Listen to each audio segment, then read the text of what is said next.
உங்களை வாங்க சொல்லிருக்காங்களா 5 ரூபா ஒரு நிமிஷம் நீங்க கேட்ட காசு கூலிங் இல்லாம கேட்டீங்க.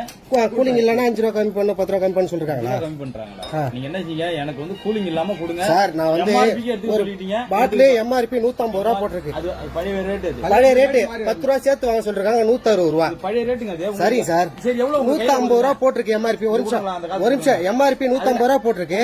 நீங்க வந்து எனக்கு நான் 500 ரூபா கொடுத்தேன். 100 வந்து எனக்கு வந்து 180 ரூபா தரணும்.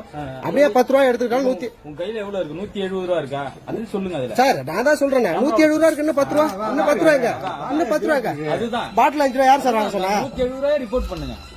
யார்கிட்ட சார் ரிப்போர்ட் பண்ணும்? தமிழ்நாட்டிலேயே வந்து யார்கிட்ட ₹5 வந்து அதிகமாக வாங்குறது எல்லாத்துக்குமே தெரியும். 5, 10, 20 அது வந்து இந்த பாட்டில் கணக்கை பொறுத்து அவங்க வந்து எக்ஸ்ட்ரா வாங்கிக்கிறாங்கன்னு நினைக்கிறேன். எம்ஆர்பி ரேட்டோட இவங்களுடைய ₹5, ₹10, ₹20 இவங்களுக்கு நம்ம ஏன் கொடுக்கணும் அப்படிங்கிறது தெரியல.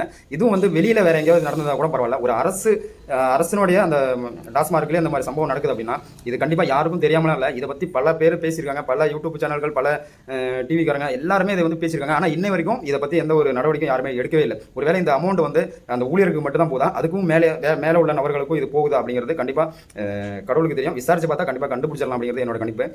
ஆனால் இப்போ எம்ஆர்பி ரேட்டோட நம்ம வந்து அதிகமாக வாங்க வேண்டிய தேவையில்லை. எந்த பொருளும் நீங்கள் இந்தியாவில் இல்லை, உலகத்தில் நீங்கள் எங்கே எடுத்துக்கிட்டாலும் எம்ஆர்பி ரேட்டோட எந்த கடையிலையும் வந்து ஜிஎஸ்டி போட்டாலும் கூட ₹5, ₹10 உங்களுக்கு கொடுக்க வேண்டியதும் கிடையாது. புரியுதுங்களா?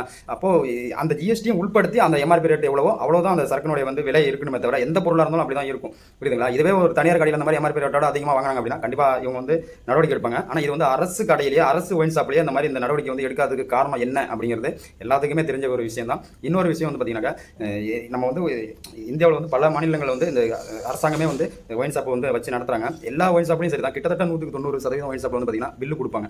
நம்ம ஊர் ஒயின் ஷாப்பில் வந்து நீங்கள் எந்த ஒயின் ஷாப்பில் பார்த்தாலும் பில்லு கிடையவே கிடையாது. இன்ன வரைக்கும் பில்லு அந்த சிஸ்டத்தை வந்து கொண்டு வரவே இல்லை. இவங்க நம்ம வேற ஒரு வேலை நம்ம வந்து குற்றச்சாட்டு வச்சோம் அப்படின்னா ₹5, ₹10 எல்லா ஒயின் ஷாப்லையும் அதிகமாக வாங்குறாங்க அப்படின்னு குற்றச்சாட்டு வச்சாங்க அப்படின்னா அது வந்து எந்த ஒயின் ஷாப்பில் தெரியாத மாதிரி அப்படியே நாடகம் நடிப்பாங்க. உண்மையாலுமே உங்களுக்கு அந்த மாதிரி டவுட் இருந்தால் சிசிடிவி கேமரா வைங்க. 35,000 கடை ஒயின் ஷாப் ஒரு வேலை சுமாராக இருந்தது அப்படின்னா எல்லா இடத்துலையும் சிசிடிவி கேமரா வைங்க. இந்த இடத்துல ₹5, ₹10 எக்ஸ்ட்ரா வாங்குறாங்களா இல்லையா அப்படிங்கிறது கண்டுபிடிச்சிடலாம். இது உங்களுக்கு தெரியாமலாம் இல்லை, தெரியும். ஆனாலும் ஏதோ உங்களுக்கும் அதில் கமிஷன் கிடைக்குமோ அப்படிங்கிற மாதிரி தோணுது.